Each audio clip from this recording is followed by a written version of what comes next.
2025 সালে কি যীশুখ্রিস্ট আসার আগমনী বার্তা বয়ে আছে?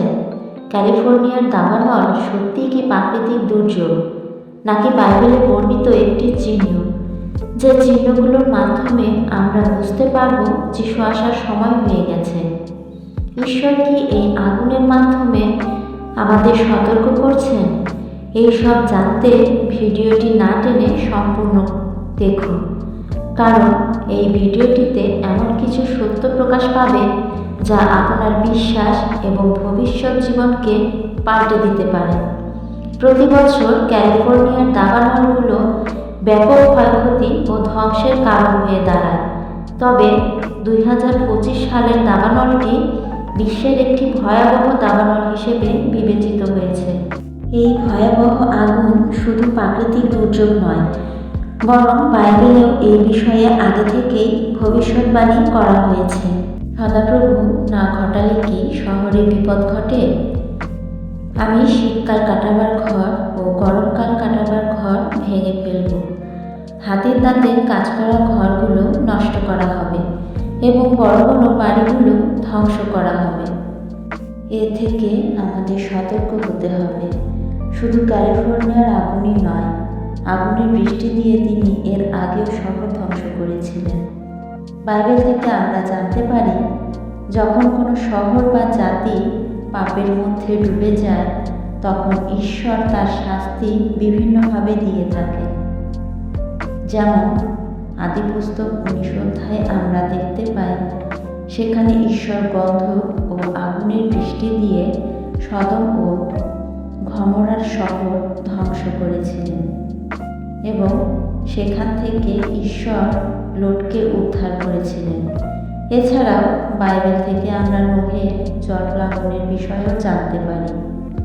সমস্ত মানুষ যখন পাপে পতিত হয়েছিল, তখন ঈশ্বর জলপ্লাবন বা বন্যার মাধ্যমে সমস্ত কিছু ধ্বংস করেছিল, আর সেখান থেকে নোহের পরিবারকে উদ্ধার করেছিল।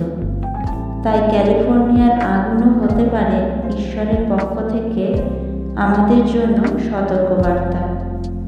আমরা যখন পাপ করি, তখন ঈশ্বর ক্রোধিত হন এবং বিভিন্ন প্রাকৃতিক দুর্যোগের মাধ্যমে সতর্ক করে থাকেন। জিহিজকেল 22 অধ্যায় 31 পদে আমরা দেখতে পাই, কাজেই আমার ক্রোধ আমি তাদের উপর ঢেলে দেব এবং তাদের আচার ব্যবহারের ফল তাদের মাথার উপর নামিয়ে দিয়ে আমার জ্বলন্ত ক্রোধে আমি তাদের উড়িয়ে ফেলব। আমি প্রভু, সদাপ্রভু এই কথা বলছি।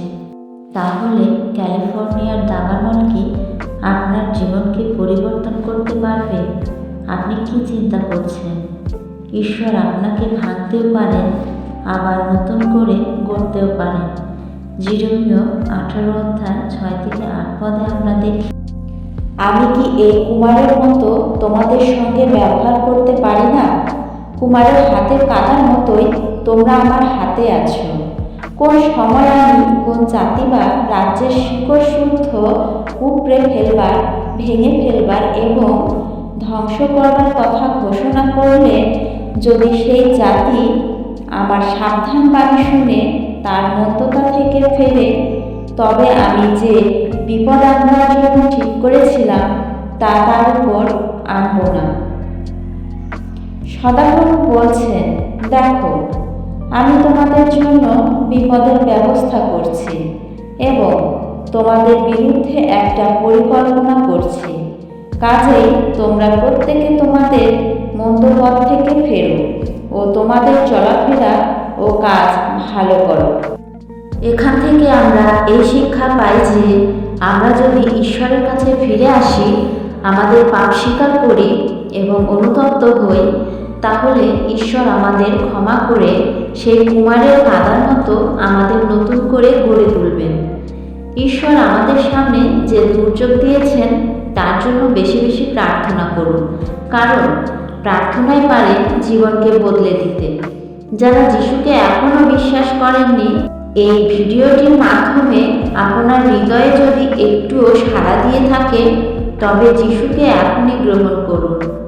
আমার ভিডিওটি ভালো লাগলে সাবস্ক্রাইব করে শেয়ার করে দিন।